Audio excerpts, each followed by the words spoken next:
शाला कमाल मौला मस्जिद की विवाद में सुनवाई। एएसआई की सर्वे रिपोर्ट पेशी के बाद होनी थी सुनवाई। उच्च न्यायालय ने कहा मामला सुप्रीम कोर्ट में पेंडिंग है। सर्वे रिपोर्ट के क्रियान्वयन पर स्टे है। सुप्रीम कोर्ट स्टे हटाती है तो हाई कोर्ट अपना फैसला सुनाएगी।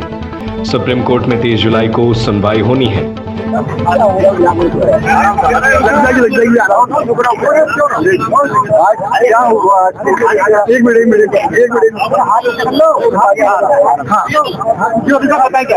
देखिए, आज भोजशाला के संबंध में जो सुनवाई निर्धारित थी,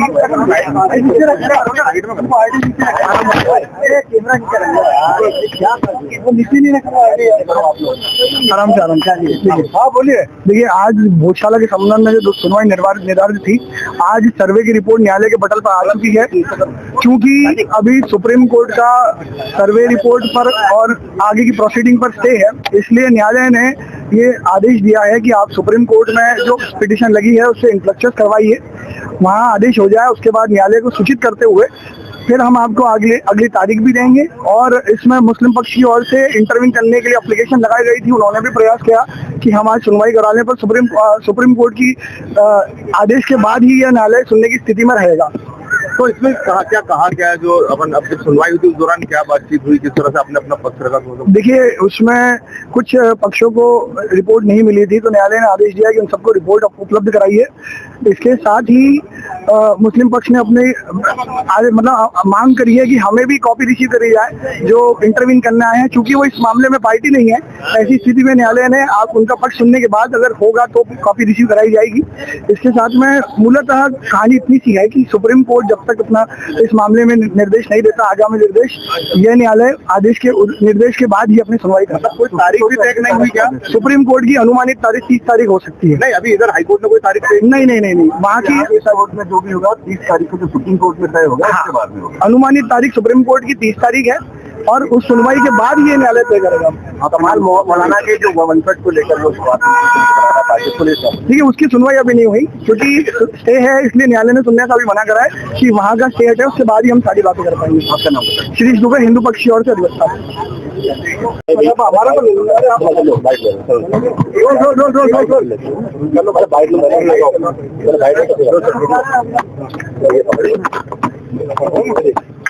क्या हुआ आज मध्य प्रदेश हाई कोर्ट की इंदौर खंडपीठ में कोर्ट नंबर 9 में माननीय जस्टिस धर्माधिकारी जी और माननीय जस्टिस रमन्ना जी के समक्ष भोजशाला प्रकरण की आगामी सुनवाई हुई है, जिसमें हिंदू फ्रंट फॉर जस्टिस की ओर से आदरणीय हरिशंकर जी जैन लाइव जुड़े थे, वर्चुअली जुड़े थे, और हमारे विनय जोशी जी जो हैं इंदौर में हाईकोर्ट के जो वकील साहब है वो उनके साथ पैरवी कर रहे थे। और सुप्रीम कोर्ट ने जो एक अंतरिम सी रोक लगा रखी है, जिसको हटाने के लिए विष्णु शंकर जी जैन के माध्यम से हमने एक याचिका सुप्रीम कोर्ट में दाखिल की है, जिसकी ये तारीख भी आ चुकी, 30 जुलाई 2024 को वह अगली तारीख है। तो वह रोक इस प्रकार की है कि जो भी एएसआई की रिपोर्ट है उसका क्रियान्वयन बिना सुप्रीम कोर्ट के संज्ञान के बिना नहीं होगा। तो जब तक 30 जुलाई तक वो प्रकरण जब आवेगा सुप्रीम कोर्ट के सामने, या जो 30 जुलाई को जो भी निर्णय होगा उसके बाद ही अब हाईकोर्ट का कोई निर्णय आ पाएगा।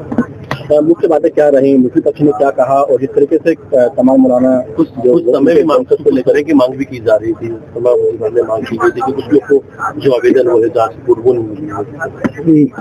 जांच रिपोर्ट एएसआई द्वारा 15 जुलाई को माननीय हाईकोर्ट के रजिस्ट्रार ऑफिस में पेश की गई, जैसे कि माननीय कोर्ट के निर्देश थे, वादी प्रतिवादियों को सबको दी भी गई थी।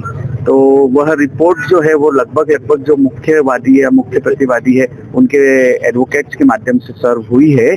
तो इस प्रकार की तो कोई उसमें चर्चा नहीं आई। हाँ, जरूर एक वो आवेदन जरूर आया था कि जो तथाकथित वहाँ पे दरगाह है उसके जो वंशज है, उन्होंने कहा था कि हमें भी इस प्रकरण के अंदर प्रतिवादी बनाया जावे। तो वह तो 5 अप्रैल 2024 को पूर्व से ही सुप्रीम कोर्ट जा चुके थे, जहाँ से सुप्रीम कोर्ट ने वह आवेदन खारिज किया था और कहा था कि आप हाईकोर्ट जावें। तो आज उन्होंने फिर हाईकोर्ट में प्रयास किया, लेकिन उस बारे में अभी कोई डिसीजन हुआ नहीं है। रिपोर्ट साझी करने के लिए कुछ बात हो गया? रिपोर्ट सार्वजनिक को लेकर माननीय जज साहब ने पहले ही मौखिक रूप से बता रखा है कि रिपोर्ट्स जो है वो सभी को पार्टीज को दी जावे, कोर्ट में दी जावे, लेकिन इस बारे में अभी किसी प्रकार के कोई आगामी दिशा निर्देश प्राप्त नहीं है। आपका नाम? आशीष गोयल, याचिकाकर्ता, भोजशाला प्रसन्न।